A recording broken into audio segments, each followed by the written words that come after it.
दोस्तों नमस्कार। जीवन की आपाधापी में मैं चाहता हूं कि आज एक ऐसे शख्स की बात की जाए जिसने अपनी कलम से एक नई शब्दों की क्रांति खड़ी करी, एक नए समाज को आईना दिखाया और उसे नई दिशा दी। मैं बात कर रहा हूं सादत हसन मंटो की। एक ऐसा शख्स, एक ऐसा कलमकार जिसने अपने शब्दों को नगीनों की तरह पिरोकर नए नए अफसाने और कहानियां लिखी।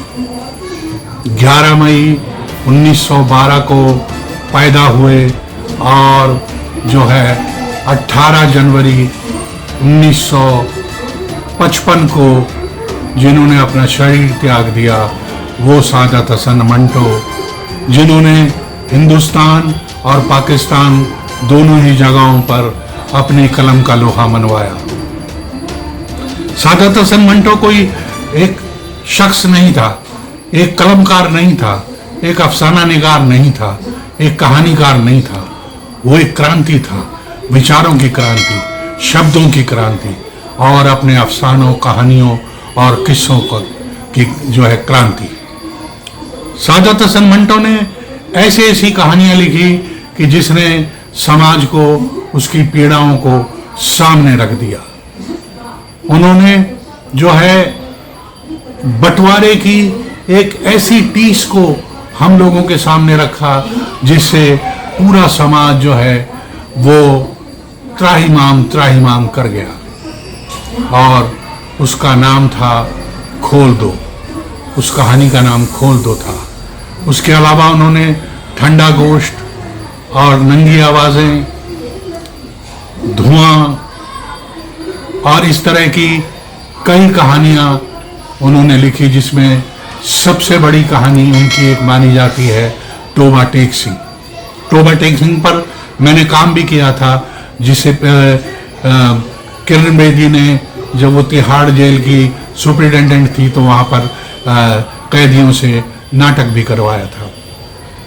उसके कई बेइंतहा शो हो चुके हैं और आज भी कहीं ना कहीं उसके शोज होते रहते हैं।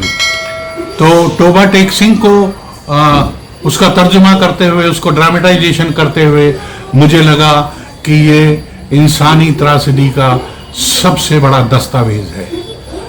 एक ऐसा दस्तावेज जो ये बताता है कि कैसे हम धीरे धीरे अपने ही जो एक इंसानियत के रास्ते हैं उससे गिरते चले जा रहे हैं। सादत हसन मंटो ने रेडियो के लिखा, उन्होंने सिनेमा के लिए लिखा, उन्होंने ड्रामे लिखे, उन्होंने ऑल इंडिया रेडियो में नौकरी की, उन्होंने दूरदर्शन मुंबई में नौकरी की। उसके अलावा जब वो पाकिस्तान चले गए तो उन्होंने पाकिस्तान में भी अलग अलग अखबारों में और अलग अलग जो और जरिए थे उनमें अपनी कहानियां पेश की। इसके चलते वो 12 बार उन पे मुकदमे हुए और एक बार तो उनको 2 दिन की जेल भी हुई और 12 के 12 बार वो बर्दाश्त करने की क्षमताओं को लोगों को बताते हुए बरी हो गए। और उन्होंने ये बताया, उनकी एक कहानी तो ऐसी खतरनाक कहानी है जिसे सुनकर, जिसे पढ़कर आप रूह तक कांप जाते हैं। वो एक ऐसी जिस्म फरोश महिला की कहानी है जिसे बाद में खुद मंटो ही खरीदने आता है, जबकि वो उसे दुत्कार देती है और बाद में वही उसे लेने आता है और यहाँ पर वो उसके चेहरे पर नाखून मार देती है। यहाँ पर ये दिखाया गया है कि किस तरह से कहानी में एक इंसान की जो खुद मुख्तारी होती है, जो उसकी एक अना होती है, उसको अगर चैलेंज किया जाए तो वो कैसे रिएक्ट करता है। ये इंसानी फितरत का सबसे बड़ा नमूना सादत हसन मंटो ने पेश किया। सादत हसन मंटो ने इसके अलावा और भी कई कहानियाँ लिखी। उनके कई रेडियो नाटक बहुत मशहूर हुए। उनके जानने वाले बताते हैं कि सादत हसन मंटो कहीं भी टिक कर नौकरी नहीं करते थे।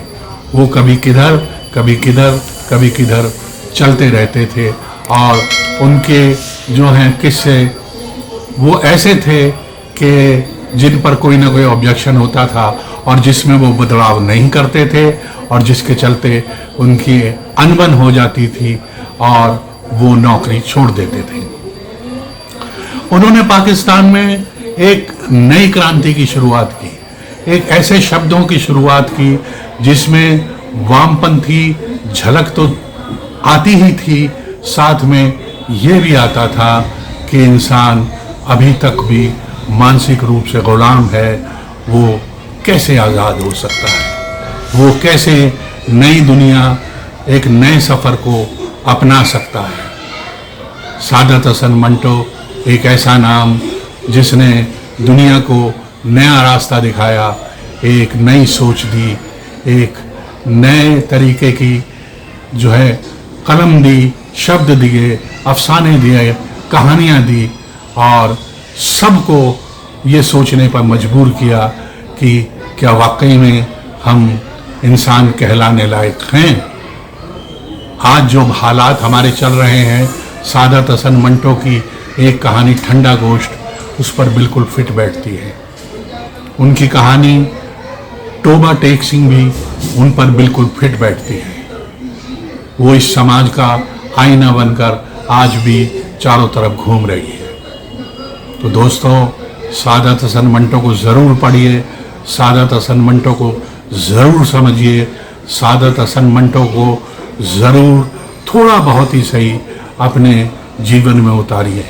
यकीन मानिए आपके पास ऐसा हुनर आएगा, ऐसा एक सोच का मोती आएगा जिसे आप अपने दिल में सजाकर एक नए सफ़र के लिए, एक नई सोच के लिए निकल पाएंगे। तो दोस्तों, आज बस इतना ही। सादत हसन मंटो को पढ़िए, उनकी बेनता कहानियाँ हैं। मैं तो कुछ ही कहानियों का जिक्र कर चुका हूँ, लेकिन उनकी बहुत ढेरों कहानियाँ हैं। सादत हसन मंटो का एक सफ़रनामा भी है, तो वो आप जो जितना उनको पढ़ेंगे उतना ही उसमें डूबते चले जाएंगे।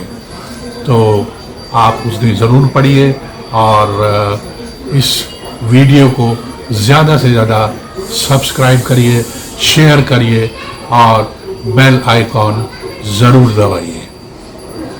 तो मैं आपसे विदा लेता हूँ। जय हिंद, जय भारत माँ जननी, वंदे मातरम।